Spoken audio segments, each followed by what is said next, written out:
कौन ब्रह्मा का पिता है, कौन विष्णु की मां, शंकर का दादा कौन है, हमको दे बता।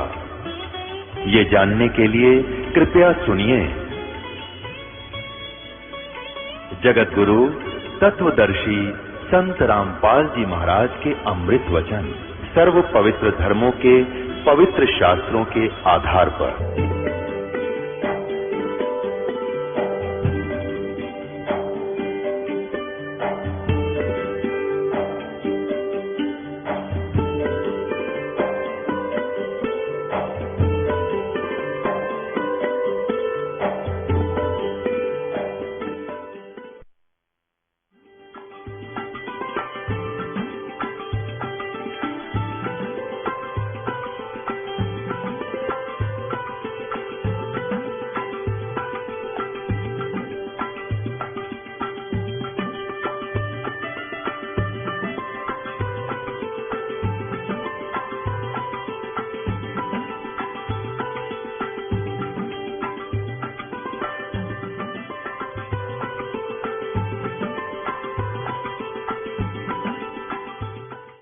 श्रीमद् भगवत गीता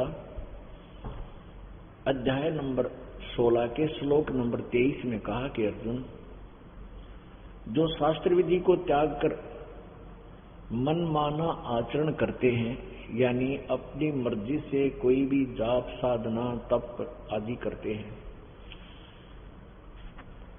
शास्त्र विधि को त्याग कर जो मनमाना आचरण यानी पूजाएं करते हैं, उनको न तो कोई सुख होता है, न उनकी गति होती है, न कोई उनको कार्य सिद्ध होता है, अर्थात यूजलेस, व्यर्थ।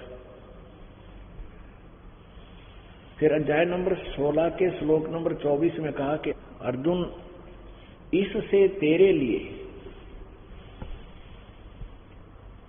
कर्तव्य और अकर्तव्य की व्यवस्था में, यानी कौन सी साधना करनी चाहिए, कौन सी ना करनी चाहिए, उसके लिए तो ग्रंथों को ही प्रमाण मानना, किसी की दंत कथा पर विश्वास मत करना। श्रीमद् भगवत गीता अध्याय नंबर 4 के श्लोक नंबर 32 में जो कहा है कि जो अभी 25 से लेकर 31 तक तूने जो ज्ञान सुना, वो तो उनकी अपनी मन मर्जी की साधनाएं हैं। कोई कैसी साधना करता है, कोई कैसी साधना करता है, लेकिन वो सच्चिदानंद घन परमात्मा के मुखारविंद से उच्चरित कबीर वाणी में जो ज्ञान है, वो उसके अंदर बहुत विस्तार से ज्ञान लिखा हुआ है। उस ज्ञान को तू तत्वदर्शी संतों के पास जाकर समझ। तो वो अब आपको सुनाते हैं जो परमात्मा ने स्वयं आकर के कबीर वाणी में तो स्वयं बोला है, और जैसे गरीबदास साहिब जी, दादू साहिब जी, गीसादास साहिब जी, मुल्कदास साहिब जी, धर्मदास साहिब जी, नानक साहिब जी, इनको उन्होंने आकर ज्ञान दिया है, अपना यथार्थ परिचय कराया है। फिर उन्होंने भी वही यथार्थ ज्ञान अपनी अमृतवाणी में बोला, लिखवाया, कहा है। अब क्या बताते हैं, संत गरीबदास साहिब जी को परमात्मा मिले, उसके बाद उनके अंतःकरण में परमेश्वर ने अपना ज्ञान भरा। तो क्या बताते हैं, क्या बोलते हैं, सट दर्शन सट भेख कहावे, बहुविध धूंधू धार मचावे, तीर्थ व्रत करे तर बीता, वेद पुराण पढ़ते हैं गीता। यो भी बैदा है बैदे से भेद अलैदा, ये भी बैदा, बैदा माने व्यर्थ, ये भी व्यर्थ है। ये जो साधनाएं कर रहे हैं, इनसे वो ज्ञान अलग है, अलहदा। चार संप्रदा 52 दवारे, जिन्हों नहीं निज नाम बेचारे, माला गाल हुए हैं मुक्ता, सटदल हुआ भाई बकदा। एक सेंटेंस इस अमरवाणी का बहुत ही गूढ़ है, इसके अंदर रहस्य बड़े गूढ़ है। इनको समझने के लिए हमने अपने सदग्रंथों को, जिनको हम यथार्थ माना करते थे, उनका रह कर सहयोग लेना पड़ेगा, तभी हम इस यथार्थ ज्ञान को समझ पाएंगे। क्या बताया है, सट दर्शन सट भेष कहावे, बहुविध धूम धूम दार मचावे।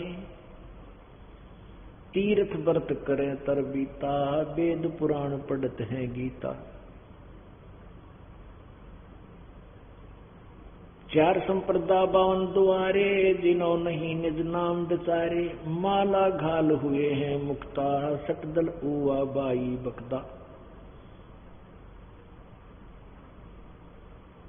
बैरागी बैराग न जाने, बिन सतगुर नहीं चोट निशाने। 12 बाट बिटोरी, बिटम बिलोरी, सट दर्शन में भक्ति ठगोरी। सन्यासी 10 नाम कहावे, शिव शिव करे न संशय जावे। निर्वाणी ने कच्छ निसारा, भूल गए हैं ब्रह्म द्वारा। सुन सन्यासी कुल कर्मनासी, भगवे प्योदी भूले धोंदी। छल छिद्र की भक्ति न कीजिए, आगे जवाब कहो क्या दीजिए। भरम कर्म भैरव को पूजे, सच शब्द साहिब नहीं सूझे। माला मुक्ति कक्कड़ हुक्ति, बाना बौड़ी भांग बसोड़ी। योगी बैदा है बैदे से भेद अलहदा, योगी बैदा। इसमें एक सेंटेंस, एक वाक्य आया है। कहते हैं 4 संप्रदा 52 द्वारे, जिन्हों नहीं निज नाम विचारे। और माला घाल हुए हैं मुक्ता, गल में 3-3, 4-4 माला डाल लेते, 108 मणिया की। अन्यों के माला घाल हुए हैं मुक्ता, अपने आप को मुक्त समझ रहे हैं कि हमारा कल्याण हो जाएगा। और सटदल उवा बाई बकदा। ओहो, इन सटदलों के अंदर कौन कौन आ जाते हैं? वैष्णु साधु जो विष्णु जी के अनुयायी हैं। और ये जितने भी नागा, कनपाड़े और गढ़नाथ, ये गिरी पुरी सन्यासी, ये सारे शंकर जी के, विष्णु जी के उपासक, सप्तम विष्णु जी के। तो ये सटदल कहलाते हैं, सटदर्शनी। तो यहाँ कहते हैं कि इस तत्व ज्ञान से ये परिचित नहीं है, अपने अपने उआबाई का ज्ञान बोलते हैं, ये सदग्रंथों से परिचित नहीं है। अपने आत्माओं, अब ये बातें कोई वैसे सिंपल वे से कहे तो किसी के गले नहीं उतरे कि। और दास तो अब यहां तक कहता है कि ब्रह्मा विष्णु महेश जी को भी वेद ज्ञान नहीं था। जब ब्रह्मा विष्णु महेश जी को ज्ञान नहीं था और फिर सतयुग के ब्राह्मणों को ज्ञान नहीं था वेदों का, तो कलयुगी इन सटदर्शनियों को कहां से हो सकता है ज्ञान? तो उआबाई सिद्ध होएगी। इस प्रसंग को, इस कंसेप्ट को क्लियर किए बिना आगे चलना संभव नहीं, क्योंकि नए व्यक्ति, नए श्रद्धालु जो इस ज्ञान को सुन रहे होंगे, तत्व ज्ञान को, उनको ऐसा हो जाएगा जैसे कुलीन खाली। तो उनके लिए फिर बूरा की फांकी, खांड की फांकी लगवाना अति आवश्यक है, ताकि वो कड़वा मुंह ना रहे। पुण्यात्माओं, परमात्मा की भक्ति बहुत आसान है। परमेश्वर के विषय में तत्व ज्ञान बिल्कुल सिंपल है, साधारण सा है, बहुत ही सिस्टेमेटिकली है, जो परमात्मा कबीर जी ने स्वयं आकर बताया हुआ है। लेकिन वो कबीर वाणी है, कबीर वाणी में लिपिबद्ध है। और इन अज्ञानी ऋषि, महर्षियों, गुरुओं ने, ब्राह्मणों ने, मंडलेश्वरों ने हमारे हृदय में एक बात जचा रखी है कि कबीर जी तो अशिक्षित थे, वो संस्कृत भाषा नहीं जानते थे, इसलिए वो वेदों, गीता और पुराणों से अपरिचित थे, और उन्होंने उआबाई अपनी वाणी में बोल रखी है। तो अब ये था इसके उलट कि उआबाई तो इन्होंने खुद बोल रखी थी, परमात्मा की वाणी वेदों और गीता और सबसे मिलती है। अब ये सिद्ध करना आवश्यक हो गया कि परमात्मा की वाणी, कबीर वाणी जो है, वेदों, गीता और पुराणों से मेल खाती है, क्योंकि उसमें भी ऐसा ही लिखा है कि इन सट दर्शनियों को ब्रह्मा विष्णु महेश तक, और ब्रह्मा विष्णु महेश के उपासक और ऋषि, सतयुग के ब्राह्मण, ऋषि, महर्षि, इनको किसी को भी वेद ज्ञान नहीं था। उआबाई क्या करते? अपनात्मा इतना जबरदस्त सेंटेंस है ये। यदि आज से 100 वर्ष पहले बोला जाता तो जूते पड़ते मेरे सिर में, लेकिन आज परमात्मा ने वो समय चुना है कि सब पुण्यात्मा शिक्षित हैं और सदग्रंथ हमारे पास है। आप अपने भगवान को आसानी से पहचान कर कल्याण करा पाओगे। अब देखिएगा वही सदग्रंथ जिनको हम सच्चा माना करते थे और मानते भी हैं, ये देखिएगा श्रीमद् देवी भागवत यानी देवी पुराण, गीता प्रेस गोरखपुर से प्रकाशित है।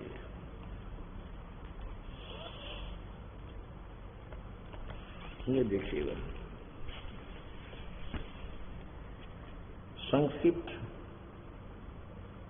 श्रीमद् देवी भागवत, सचित्र मोटा टाइप, केवल हिंदी, संपादक हनुमान प्रसाद पोदार, चिमनलाल गोस्वामी, और मुद्रक है गीता प्रेस।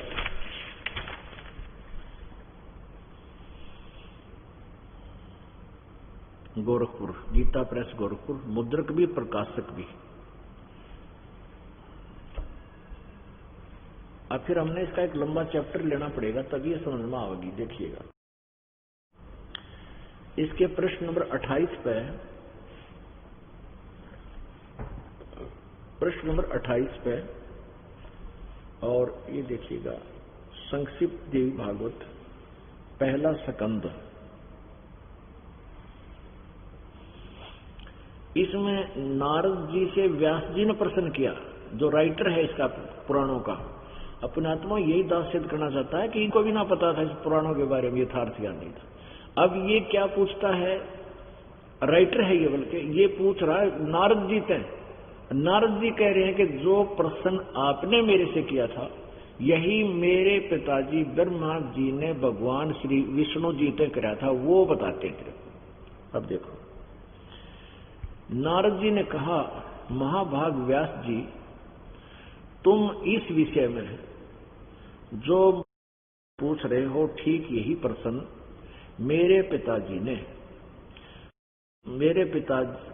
ने भगवान श्री हरि से किया था।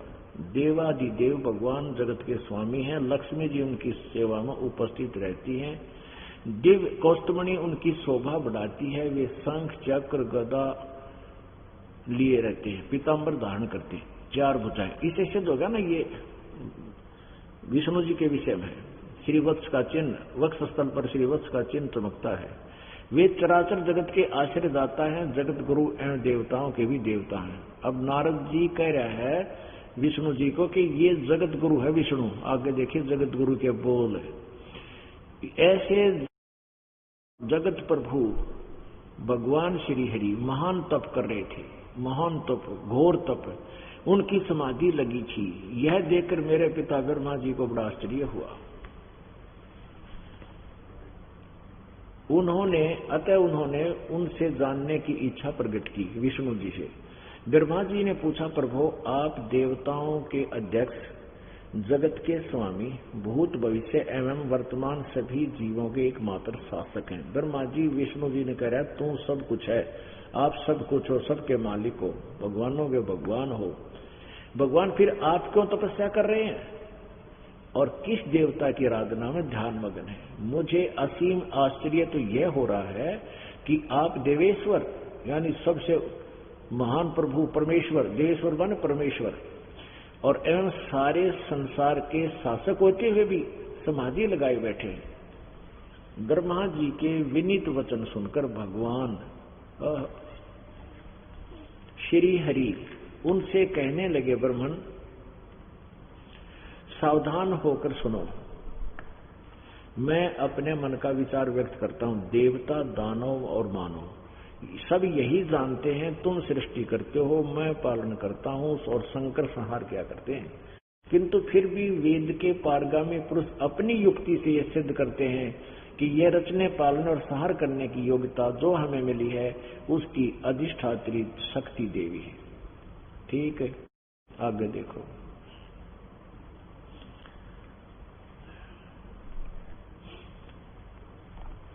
सुअर्थ प्रत्यक्ष और परोक्ष दोनों उदाहरण मैं तुम्हारे सामने रखता हूं, सुनो।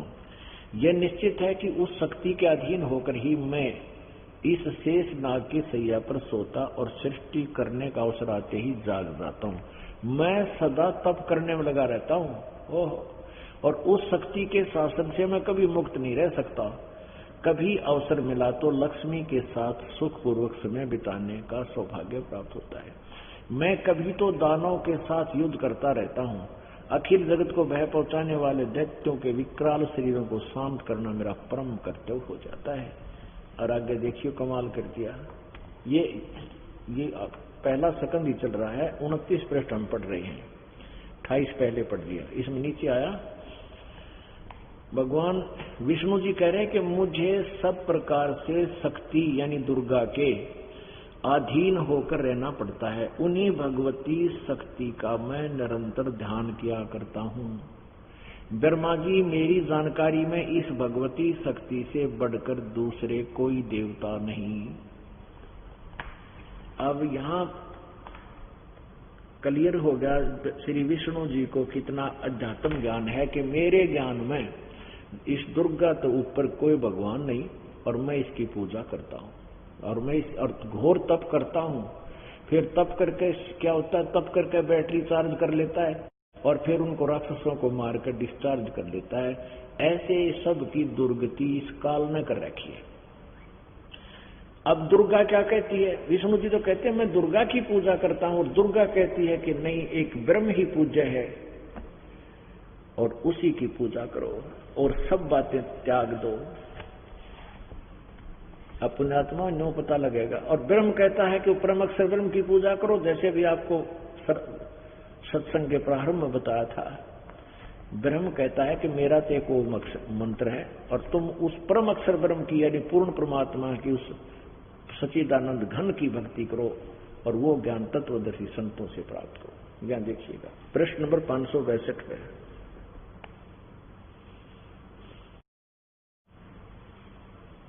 ये 7वां सकंद है, यहां से आपको दिखाते हैं। देवी के द्वारा हिमालय को ज्ञानोपदेश, ब्रह्म स्वरूप का वर्णन, यानी ब्रह्म के बारे में वो जानकारी दे रही है। श्री देवी जी कहने लगी, पर्वतराज, ये तो अपने विषय बता, फिर यहाँ है उस ब्रह्म का क्या स्वरूप है, यह बतलाया जाता है।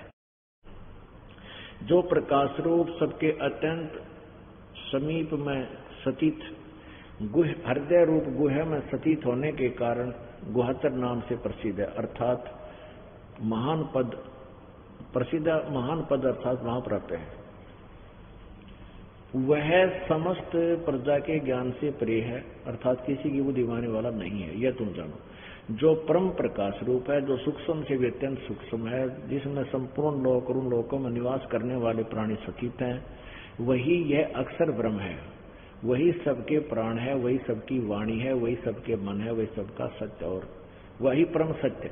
अब यहाँ तो ये अक्षर ब्रह्म बोल रही है, आगे देखिए। अमृत अविनाशी तत्व है, सौ में उस वेदने योग लक्ष्य का तुम वेदन करो, मन लगाकर उसमें तन में हो जाओ। सौ में उपनिषद में कथित महान अस्त्र रूप धनुष लेकर उस पर उपासना द्वारा तीक्ष्ण किया हुआ बाण संधान करो, और फिर भावानुगत चित्त के द्वारा उस बाण को खींचकर उस अक्षर रूप ब्रह्म को ही लक्ष्य मानकर वेदन करो। अक्षर ब्रह्म बोल रही है, आगे देख रहा है। उसका परवण यानी ओम तो धनुष है, जीवात्मा बाण है, और ब्रह्म उसको उसका लक्ष्य कहते हैं, कहा जाता है। उस एकमात्र परमात्मा ही को जाने, दूसरी सब बातें छोड़ दे। यानी अपनी पूजा भी मना करती है और किसी की भी पूजा नहीं करनी है, केवल उस एकमात्र परमात्मा को ही जाने, दूसरी सब बातों को छोड़ दे। यही अमृत रूप परमात्मा के पास पहुंचाने वाला पुल है। संसार समुद्र से पार होकर अमृत स्वरूप परमात्मा को प्राप्त कराने का यही सुलभ साधन है। आगे देखना, इस आत्मा का, इस परमात्मा का ओम के जप के साथ ध्यान करो। ओह, बता दिया मंत्र, ओम जाप है, ब्रह्म की पूजा करो। इससे अज्ञान में अंधकार से सर्वथा परे और संसार समुद्र से पार जो ब्रह्म है उसको पा जाओगे, यानी ब्रह्म प्राप्ति होगी। ओम जाप करो, तुम्हारा कल्याण हो। और वो कहाँ रहता है? वह यह सब का आत्मा ब्रह्म, वह ब्रह्म लोक रूप दिव्य आकाश में स्थित है। वो ब्रह्म लोक में रहता है। और ब्रह्म कहता है कि मेरी साधना करेगा तो जन्म मृत्यु तेरी वीर बेरी भी। गीता जी अध्याय नंबर 4 के श्लोक नंबर 5 में, गीता और 9 में, गीता जी अध्याय नंबर 2 के श्लोक नंबर 12 में। गीता ज्ञानदाता कहता है, अर्जुन तेरे और मेरे बहुत जन्म हो चुके, तू नहीं जानता, मैं जानता हूं। आगे भी हुए हैं, आगे भी फिर भी होंगे, अब भी हुए हैं। इसलिए यदि तन पूर्ण मोक्ष चाहिए तो उस परमेश्वर की शरण में जा। 18वें अध्याय के 62वें श्लोक में और 15वें अध्याय के 4थे श्लोक में, कि जहां जाने के बाद फिर लौटकर संसार में कभी नहीं आना पड़ता। अपने आत्मा गीता जी अध्याय नंबर 8 के श्लोक नंबर 16 में लिखा है कि ब्रह्मलोक पर्यंत, ब्रह्मलोक में गए हुए प्राणी भी पुनरावर्ती में है, उनके वहां जाने के बाद भी उनका जन्म मृत्यु बना ही रहता है। अब ये तो आ गया ब्रह्मा विष्णु महेश और दुर्गा की ज्ञान अपने आत्मा और ब्रह्म पर ब्रह्म का। विष्णु जी तो कह रहे हैं कि मैं तो दुर्गा से ऊपर को भगवान नहीं मानता। दुर्गा कह रही है ब्रह्म की साधना करो, ब्रह्म कह रहा है कि पूर्ण ब्रह्म की साधना से तुम्हारा कल्याण होगा। तो इससे से देखिए सारे उवा बाई ही बकरे हैं। अब सतयुग के ब्राह्मणों का दिखा दूं, 414 पृष्ठ पे।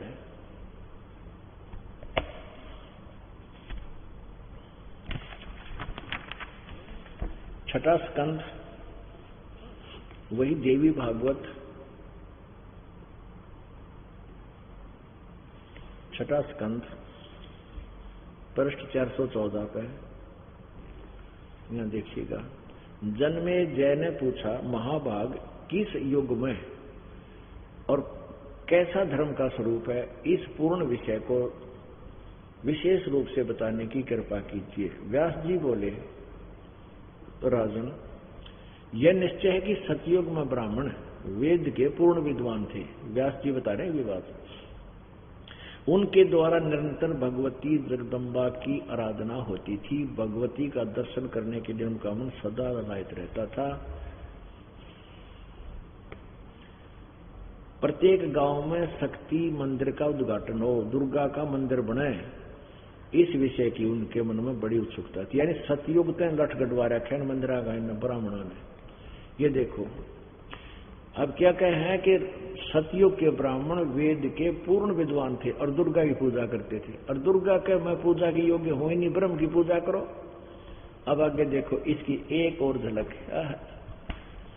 धर्म की यही सती थी, त्रेता में भी रही, परंतु कुछ ह्रास हो गया। सतयुग की जो सतीति थी वह द्वापर में विशेष रूप से कम हो गई। राजन, उन प्राचीन युगों में जो राक्षस समझे जाते थे, यानी पहले वाले सतयुग त्रेता द्वापर तक, वे कलयुग में ब्राह्मण माने जाते हैं। जिनको सतयुग में त्रेता में राक्षस कहा करते, वह कलयुग के ब्राह्मण, उनके इक्विवेलेंट वर्तमान के ब्राह्मण हैं। क्योंकि अब के ब्राह्मण प्राय पाखंड करने में तत्पर रहते हैं, दूसरों को ठगना, झूठ बोलना और वैदिक धर्म कर्म से अलग रहना कलयुगी ब्राह्मणों का स्वाभाविक गुण बन गया है। पुणात्माओं, इतनी कड़वी दवाई और बगैर खांड के खिला दी जाए बूरा के तो सब उल्टी कर दे। अब ये बातें कहना परमात्मा ने क्या कहा है, सट दर्शन सट भेद कहावे, बहुविद्वंदो धार्म चावे। तीर्थ व्रत करें तर बीता, वेद पुराण ये पढ़ते हैं गीता। इन्हें पढ़ने पर इनका समझ में कुछ नहीं आ रहा। 4 संप्रदा 52 दवारे, जिन्हों नहीं निज नाम बेचारे। अब किसी ने देख ले निज नाम को पर कोई नहीं रुका। देखो गीता जी वेदों में केवल एक ओम मंत्र है साधना करने का, और कोई मंत्र जाप है ही नहीं। और फिर मनमुखी जाप नरे बिना गिनती के। कहते हैं वेद पुराण गीता जी आदि सदग्रंथों को पढ़ते भी हैं, पर बकदे उवाबाई है, ज्ञान इनको कुछ समझ में आया ही को नहीं।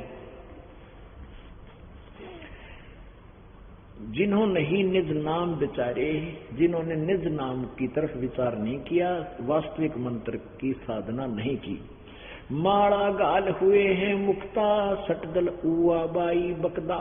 है ये उआ बाई बकते हैं सारे, जितने भी संत पंथ ये बने फिरे हैं, ये सारे उआ बाई बकते हैं, इनके पास यथार्थ ज्ञान नहीं है।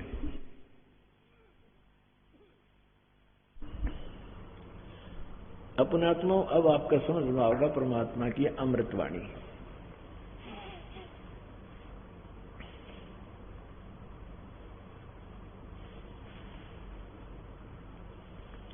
सन्यासी 10 नाम कहावे, ये 10 नामी, शिव शिव करे न संशय जावे, निर्वाणी निकछ निसारा, भूल गए हैं ब्रह्म द्वारा। अब कहते हैं 10 नामी जो संत हैं ये शिव जी के पुजारी और शिव शिव करें, आप भी पूर्ण विश्वास नहीं है, संशय नहीं खत्म इनका, ये ब्रह्म तक की साधना भी नहीं करते, भूल गए हैं ब्रह्म द्वारा, ब्रह्म की साधना भी भूल गए हैं। सुन सन्यासी कुल कर्मनासी, भगवे भगवे प्योंदी, भूले धोंदी, छल सिद्धर की भक्ति न कीजिए है। चलो जो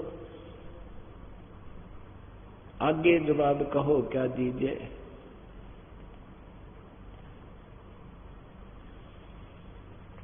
नगन निराशा तन कुत्रासा, पशु प्राणी स्वान समानी। कहते हैं नगन निराशा, ये नंगे फिरते हैं, कति वस्त्र ना पहनते, ऐसे जेड तक कति हैं, कहते हैं शरीर को त्रास दे रहे हैं और निराश रहेंगे क्योंकि इनकी साधना ठीक नहीं है।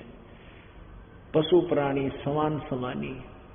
परमात्मा क्या बताते हैं कि परमात्मा ने तुम्हें कितनी सद्बुद्धि दी है, वस्त्र पहनने के बना, चाहे अपने बोरी के पहन ले, किसी प्रकार के अपने गुप्तांगों को ढक करे तो अच्छा लगे, सभ्य सा लगता है। अन्य तो पशु पक्षी फिरते ना निवस्त्र बिना अकल के। तो जो आज मनुष्य जीवन पाकर भी और ऐसे ड्रामा कर रहे हैं, वो आज भी पशु ही है, मनुष्य नहीं है। फिर भक्ति तो बहुत दूर की बात है, वो अभी तो मानव भी नहीं है। आगे देखना,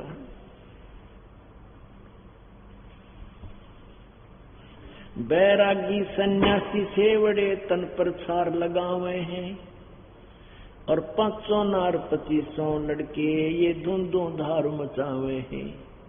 यो भी वैदा है वैदे से भेद अलैदा, यो भी वैदा वैदा क्यों जाना, हम सतगुरु बैठे न्यों जाना। अब गरीबदास साहिब जी ने परमात्मा द्वारा प्राप्त ज्ञान को अपने शब्दों में कितने प्यारे ढंग से उच्चारण किया है। कहा है, बैरागी सन्यासी सेवड़े तन पर राख लगावे हैं, तन पे छार रमावे हैं, लगावे हैं। यानी भगवान पाने के लिए एक लंगोट बांध लिया और सारे शरीर पर न्यों राख मछल दी। परमात्मा पाने का ये साधन मान रहे हैं और कहते हैं घर भी त्याग दिया, अपने जो है ना बच्चे भी त्याग दिए, स्त्री भी त्याग दी, लेकिन कहते हैं अंदर तेरे 500 विकार और हैं। एक नारी त्याग दीनी 5 नारी गैल वे, पाया ना द्वारा मुक्ति का सुखदेव करीब उस सैल वे। एक औरत इसलिए त्याग देता है, बोला साधक, कि ये मेरी भक्ति में बाधक है और मैं एकांत स्थान में जाकर, बाहर जाकर जंगल में बैठकर भक्ति करूंगा। परमात्मा कहते हैं एक नारी, एक औरत त्याग दी, ये 5 नारी गैल वे। कौन कौन सी? काम, क्रोध, मोह, लोभ, अहंकार। ये 500 स्त्री तेरे साथ बंधी हुई हैं, इनको त्यागे पार पड़ेगी। एक उस नारी को त्याग देने मात्र से तू यानी परमात्मा प्राप्ति नहीं कर सकता। क्या बताते हैं? एक नारी त्याग दीनी 5 नारी गैल वे, पाया न द्वारा मुक्ति का सुखदेव करीब उस सैल वे। सुखदेव ऋषि मां के गर्भ से ही प्रेरित हो गया था कि अभी मनुष्य जीवन मुश्किल से मिलता है, भगवान पाऊंगा। अब वो आकाश में उड़न की सिद्धि थी उसमें, उस आकाश में उड़न की सिद्धि के कारण अभिमानी हो गया और अभिमान के कारण उसको परमात्मा प्राप्ति नहीं हुई, धक्के खा लिए। आखिर में फिर राजा जनक के पास आकर नतमस्तक हुआ, अहंकार रूपी उस नारी को फिर छोड़ा, तब स्वर्ग तक जाने का उसका मार्ग प्रशस्त हुआ। तो क्या बताते हैं, बैरागी सन्यासी सेवड़े तन पे छार लगावे हैं, छार माने राख है, और 500 नार 2500 लड़के ये धुंधुधार मचावे हैं। अब इनका कहां रिजल्ट देंगे देखना आगे चल के परमात्मा की वाणी। कंठी माला और मृगछाला ये सिर पर जटा रखा हुए हैं, ढोलक ताल झांझरी पीटे तानारी जी गावे हैं। कहते मेरी बकवाद करे, ये भगवान पाने का तरीका है। यो भी बैदा है बैदे से भेद अलैदा, यो भी बैदा बैदा क्यों जाना, हम सतगुरु बैठे न्यू जाना। ये परमात्मा गिरिदास जी से पूछा, भाई आपने कैसे पता लगा ये व्यर्थ है, जो साधना ये अन्य कर रहे हैं? तो गरीबदास जी कहते मुझे सतगुरु मिल गए, इसलिए समझ में आ गया बात। तन के योगी मन के भोगी गुल्लर पेट पड़ावे हैं, गुज बीरज का मरम न जाना भद्र भेख बनावे हैं। करवा और कोपी न लिए जो बनखंड गुफा बनावे हैं, खुदा कुत्ती गट में दूती फिर गृष्टि द्वारे आवे हैं। वो तेरे की कितनी प्यारी बात कही है कि प्रेरित होकर के घर त्याग गया है, बिल्कुल एक हाथ में लोटा ले लिया, वो भी तुम्बे का बना के, अरे शरीर पर एक लंगोट बांध लिया, जंगल में पहुंच गया, वहां गुफा बना कर रहने लग गया। कहते फिर शाम न भूख लगी, सारी रात तक काट ली, तड़के उठते फिर पहुंचा गृहस्थी के द्वारा गांव में, और दिए माई धक्के खानता अंडा। कहते ये के मुक्ति करी, फिर वो मांग के लावे 36 पंगे जोड़े, और बना बना भोजन मिला, घर पर अपनी भक्ति करे, अपना धंधा करे। जो गीता जी में प्रमाण है कि कर्म सन्यासी से कर्म योगी श्रेष्ठ है। कर्म सन्यासी जो घर छोड़कर जंगल में बैठ गया, कर्म सन्यासी कर्म योगी वो है, अपना काम भी करे और सत भक्ति मर्यादा में रहता वो भक्ति भी करे।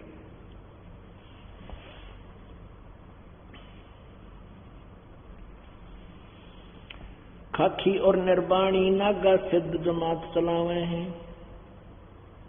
रणसिंगे तुरही तुतकारा ये गगड़ भांग गुटावे हैं। फिर वो भांग पीवे तो घर तो छोड़ जाए, वो भक्ति इनके पास है नहीं, फिर घर के याद आवे, बालक याद आवे, फिर ये भांग पी कर पड़े रहे।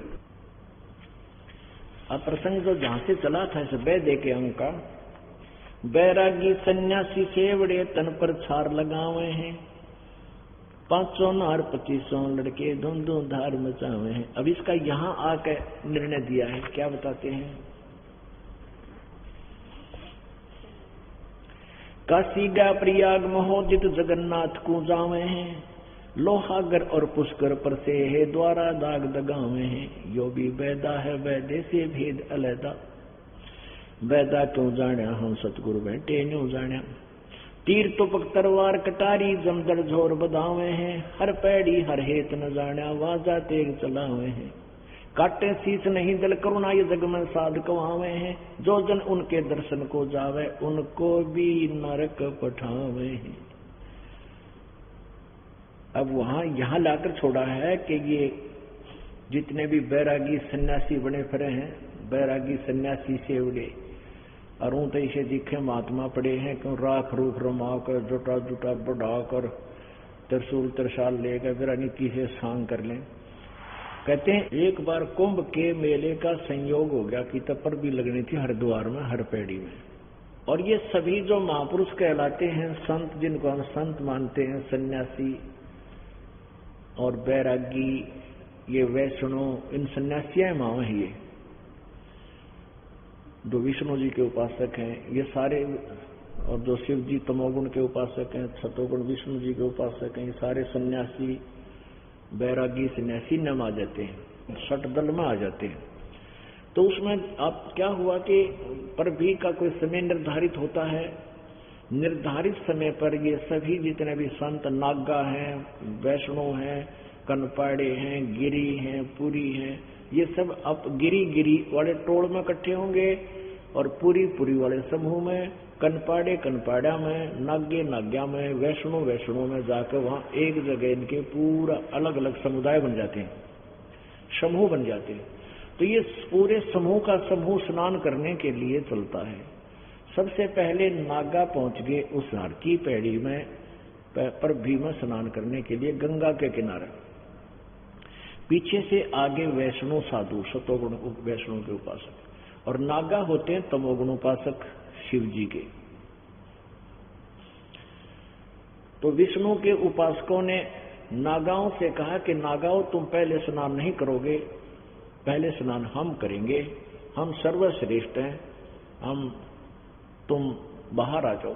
नागाओं ने कहा नहीं, हम श्रेष्ठ हैं, हम नि इच्छा है, निगंध है, हम किसी की इच्छा नहीं रखते हैं और हम वस्त्र तक भी धारण नहीं करते हैं और हम सर्वश्रेष्ठ हैं, हम त्यागी और बैरागी हैं।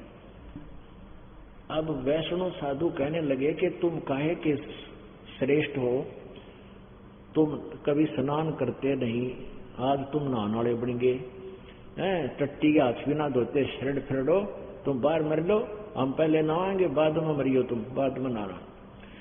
अब वो स्नान तौर पर बीता भूल गए, भगवान भी दूर गया, लट्ठम लट्ठा त्रिशूल निकाल लिए, तलवार तीर यानी कत्लेआम कर दिया। वो 25,000 ये सन्यासी बैरागी ये तमोगुण सतोगुण के तीनों गुणों के उपासक कटका मर गए, कत्लेआम कर दिया। 25,000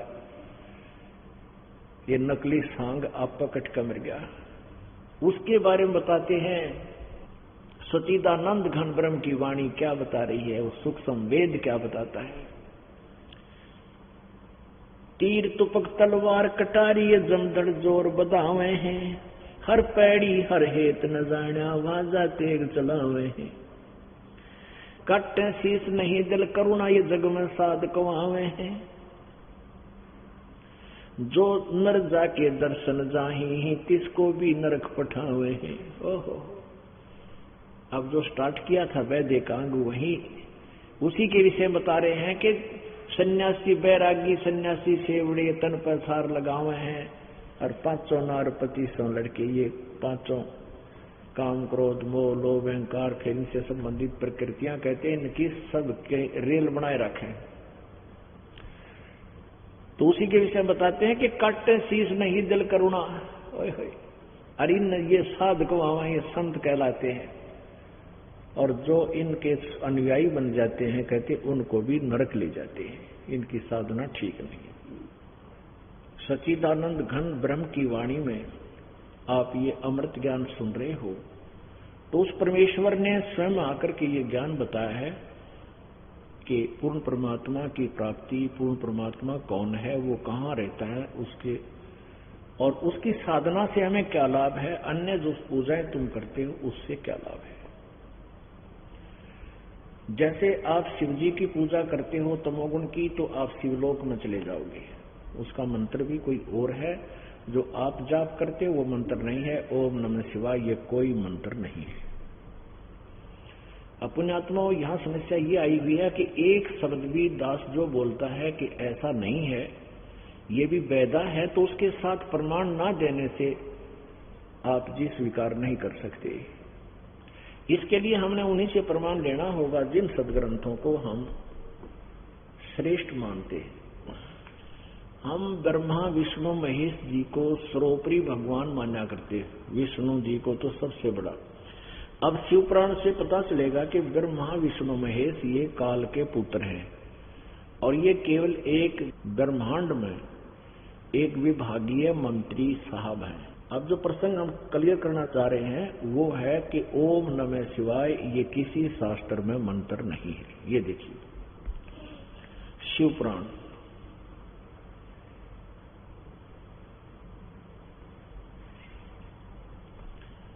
ये है शिव पुराण, गीता प्रेस गोरखपुर से प्रकाशित है।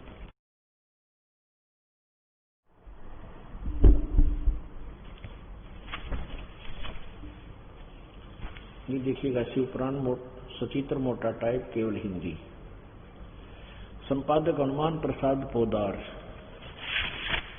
और मुद्रक कौन है? प्रकाशक व मुद्रक हैं गीता प्रेस गोरखपुर, गोविंद भवन कार्यालय कोलकाता का संस्थान। ये है 24 पृष्ठ संक्षिप्त शिवपुराण विधवेश्वर संहिता। हम विशेष पढ़ेंगे 25 से, लेकिन ये थोड़ा सा हिंट देंगे आपको कि ये क्या है। ये ब्रह्मा जी खड़े हैं, इधर ये विष्णु जी खड़े हैं। ये आपस में इनकी झगड़ा हो गया ब्रह्मा और विष्णु जी का। तो काल नेन के बीच में एक तेजों में ज्वाला युक्त एक स्तंभ खड़ा कर दिया प्रकाश में, बीच में एक बल्ली सी गाड़ दी, बहुत लंबी चौड़ी। अब सुनो, मौखिक बताता है बात थोड़ा। एक बार ब्रह्मा और विष्णु जी का इस बात पर झगड़ा हो गया। ब्रह्मा जी कहता है कि मैं तेरा पिता विष्णु जी को, और मैं सृष्टि का रचने वाला हूं। विष्णु जी कहता है कि नहीं, तू मेरी नाभि से उत्पन्न हुआ है और तू मेरा पुत्र है। जैसे तीसरी चौथी कक्षा के बालक लड़ा करें, वो जो कहेगा मैं तेरा बाप, वो जो कहा ना मैं तेरा बाप, और गुट्टम गुट्टा वो उसकी गिरेबान पकड़ रहा है, और वो उसकी फिर टीचर के पास जाते हैं। क्या झगड़ा भाई तुम्हारा? जी यूं बोला मैं तेरा बाप है, वो कहा ना जी पहले यूं बोला मैं तेरा बाप है, हम इसलिए लड़े। तो ऐसी तब हमारे भगवान लड़ा करते जी, हम सुप्रीम पावर मान रही थी। तो इनकी आपस में ऐसा झगड़ा हुआ। काल भगवान जो इनका पिता है, जो किस ब्रह्मांड में हमें यहाँ कष्ट दे रहा है, वो इनका फादर है। उसने इनके बीच में एक तेजों में स्तंभ खड़ा कर दिया। वो लड़ना भूल गए, उस स्तंभ की ऊपर नीचे तलाश खोज करने लगे अंत का। फिर ये काल जो है शिव रूप धारण करके वहां खड़ा हो गया। अब फिर क्या बताता है ये देखिएगा। ब्रह्मा और विष्णु ने पूछा,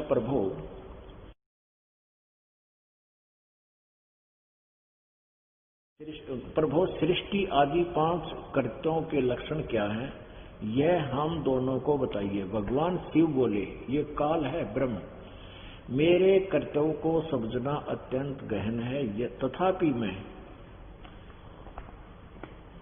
कृपा पूर्वक तुम्हें उनके विषय में बताता हूं। ब्रह्मा और अच्युत यानी विष्णु सृष्टि पालन, संहार, तिरोभाव और अनुग्रह, ये 5 ही मेरे जगत संभिद्ध कार्य हैं, जो नित्य सिद्ध हैं। संसार की रचना जो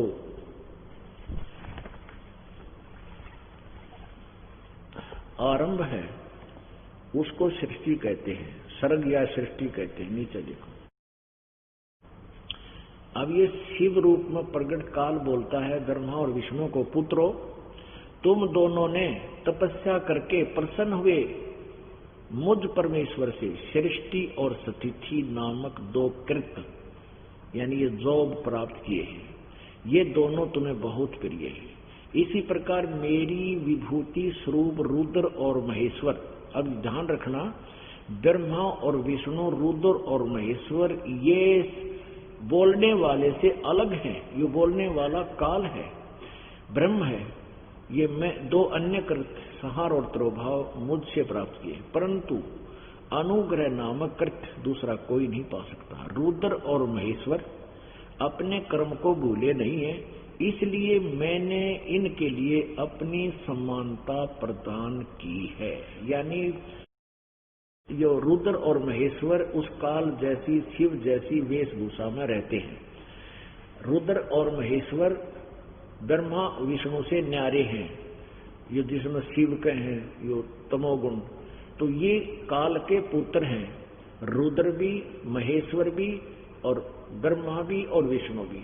कहता है रुद्र और महेश्वर को मैंने अपने जैसी ही वेशभूषा, वाहन, त्रिशूल आदि मैंने वही प्रदान कर रखे। अब देखना, वे रूप, वेश, कृत्य, वाहन, आसन और आयुध आदि में मेरे समान ही है।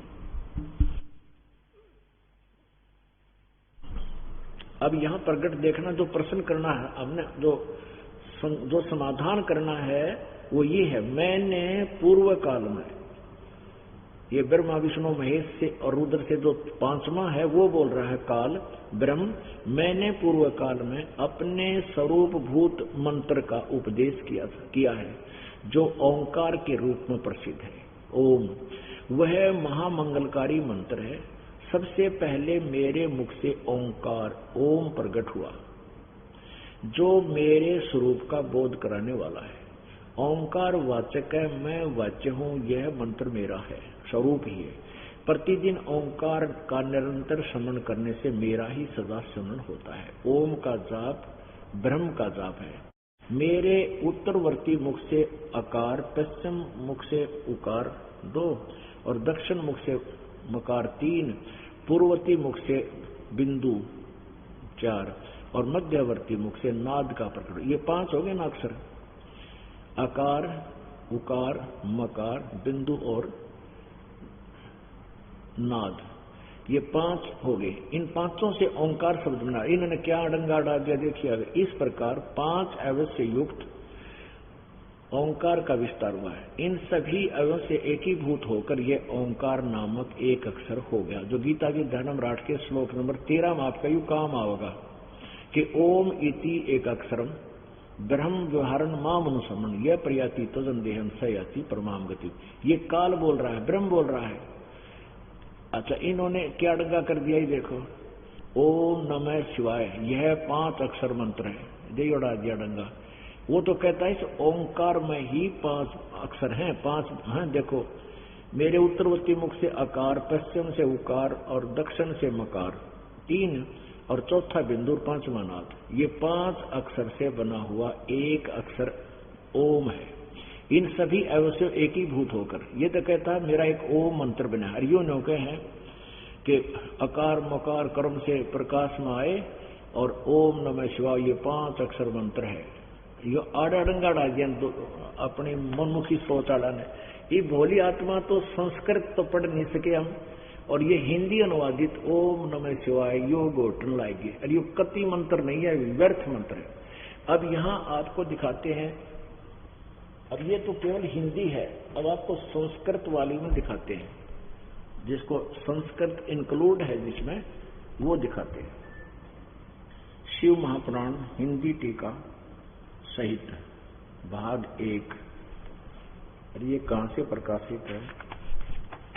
श्री शिव महापुराण, इसके विद्या अवरिधि पंडित ज्वाला प्रसाद जी मिश्रकृत हिंदी टीका सहित खेमराज श्री कृष्ण दास प्रकाशन बंबई से यह प्रकाशित है।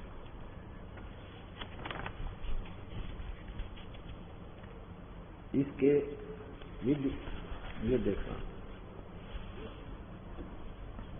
ये वही है विद्वेश्वर संहिता, विद्वेश्वर संहिता भाग 1 अध्याय नंबर 10 के। यहां देखिएगा,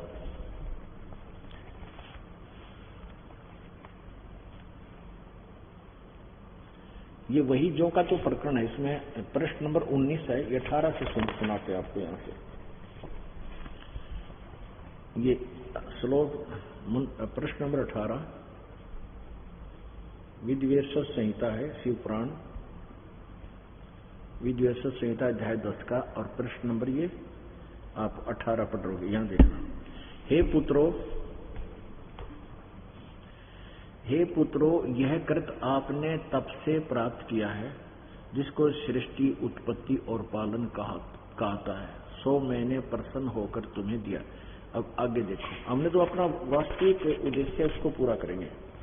ये 19 पृष्ठ पे है, विद्वेश्वर संहिता अध्याय 10। ये है संस्कृत, ये यहां से संस्कृत है और ये सारी संस्कृत चली आती है। ये है 19वां, ये 19वां वो मंत्र है। ये नादो मध्य मुखे पंच असो विजृंभित एक ही भूत है, पुनस्त द्वयो ओम इति एक अक्षरो भवत। ये है ओम इति, एक अक्षरो भवति, इसका संधि छेद ऐसे होता है। इसका ये हिंदी में और कितना भी नहीं लिख रखा। ओम नमः शिवाय संस्कृत में कितना देख लो आप,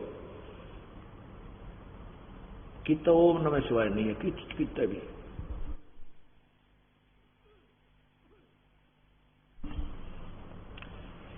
यहां देखो,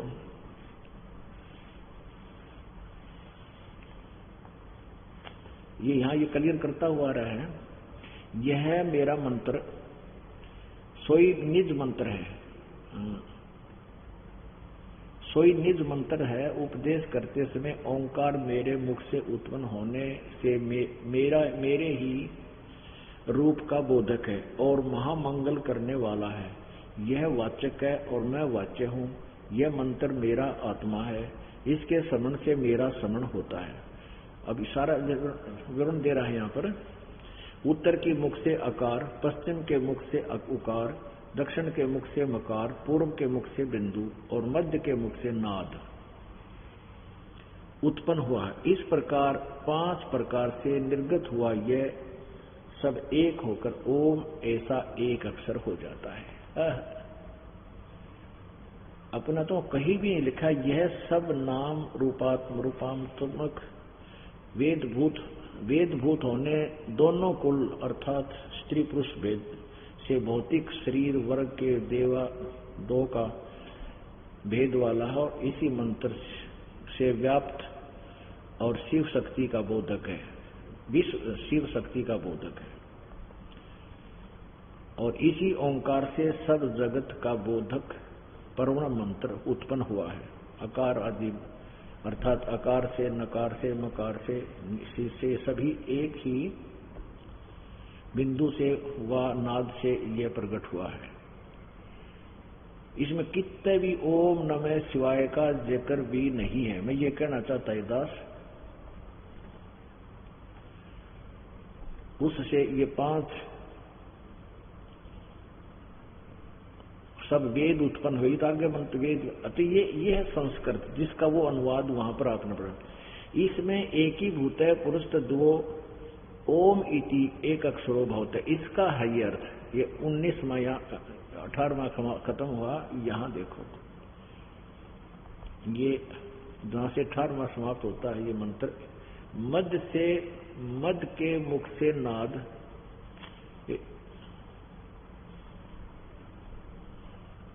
उत्पन्न हुआ। इस प्रकार 5 प्रकार से निर्गत हुआ यह एक ओंकार मेरा एक अक्षर हो जाता। पुण्यात्माओं, भक्ति करना कोई बड़ी बात नहीं है, मोक्ष प्राप्त करना सबसे आसान है, क्योंकि ये मार्ग इतना सिंपल है, इतना साधारण है। लेकिन इन नकलियों ने इसको जटिल बना दिया। कोई खड़ा होकर तप करता है, कोई घोर व्रत रखता है, कोई जल में खड़ा होकर तपस्या करता है, कोई किसी मंत्र का जाप करता है। तो हम उन मंत्रों ने पढ़ते जपते मेंटल हो लिए, अब नास्तिक होने जा रहे हैं। और वो मंत्र, क्योंकि गीता जी अध्याय नंबर 16 के श्लोक नंबर 23 में कहा है कि शास्त्र विधि को त्याग कर जो मनमानी पूजाएं करते, मनमाना आचरण करते, उनको किसी प्रकार का कोई लाभ नहीं, ना उनकी गति हो, ना मोक्ष हो, ना कुछ कार्य सिद्ध हो, ना सुख प्राप्ति हो। तो पुण्यात्माओं, ये नकलिया ने इन अनुवाद करते समय अपनी सोच घसोड़ दी। ओम नमः शिवाय बोला, ये 5 मंत्र का हो गया। इस तरह वो क्लियर कर रखा ऊपर, अकार मकार उकार बिंदु और ये मिलकर के 5 अक्षर का एक पूर्ण मंत्र बनता है। इसके अतिरिक्त कोई मंत्र ही नहीं है।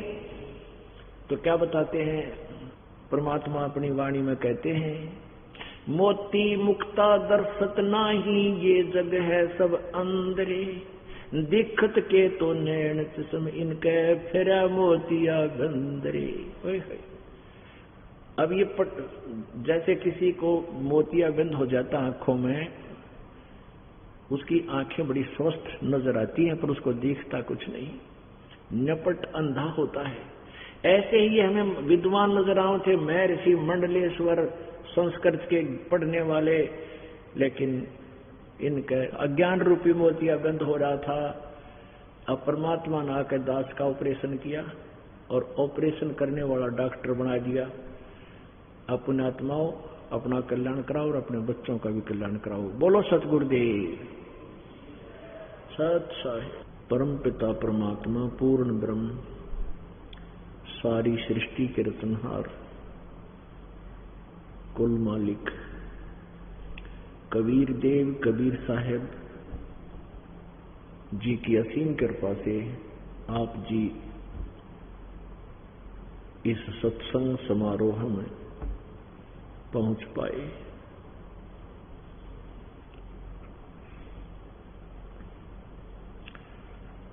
जो पुण्यात्मा परमेश्वर की विशेष प्रिय होती हैं,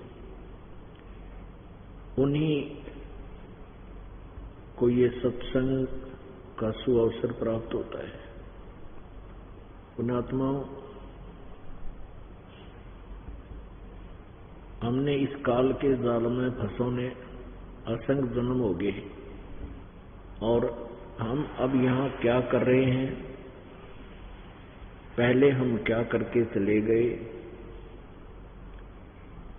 हम यहाँ किस लिए रह रहे हैं, हमारा उद्देश्य क्या है, एक क्षण के अंदर, एक क्षण के बाद पता नहीं इस जीव की क्या स्थिति हो जाए। तो पुण्यात्माओं, परमात्मा ने स्वयं आकर के हमें ये ज्ञान बताया कि तुम यहाँ के रहने वाले नहीं हो। जैसा कि आज सुबह के सत्संग में आप जी ने सुना और प्रत्यक्ष आंखों भी देखा पवित्र चारों वेदों में कि वो परमात्मा एक देशीय है, एक स्थान पर रहता है, सतलोक में, ऊपर शाश्वत स्थान में, यानी रत धाम कहो उसे, सनातन परम धाम कहो, मोक्ष धाम कहो उसको, सतलोक सचखंड कहो। वो परमात्मा पूर्ण ब्रह्म सत्य पुरुष परम अक्षर ब्रह्म, उसी के नाम है, वो वहां रहते हैं। और वहां हम और आप जी भी वहीं रहा करते थे। हम अपनी गलती के कारण इस काल का फंस गए और इस काल ने हमें बिल्कुल परमात्मा से दूर कर दिया, उस परमेश्वर का और सतलोक का नामो निशान मिटा दिया। उसके लिए वो परमेश्वर स्वयं आते हैं और अपनी श्रेष्ठ आत्माओं को, अच्छी आत्माओं को, जो दृढ़ होती हैं, जो काल के जाल में दोबारा नहीं फंसते, उनको मिलते हैं। फिर उनको अपने ज्ञान से और सतलोक सचखंड से परिचित कराते हैं।